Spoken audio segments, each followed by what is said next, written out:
أعوذ بالله من الشيطان الرجيم.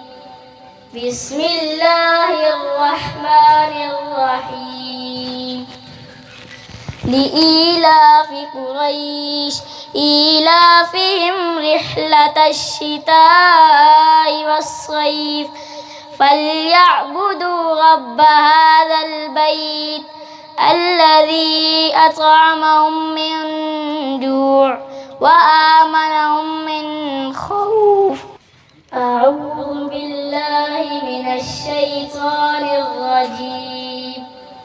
بسم الله الرحمن الرحيم. لم يكن الذين كفروا من أهل الكتاب والمشركين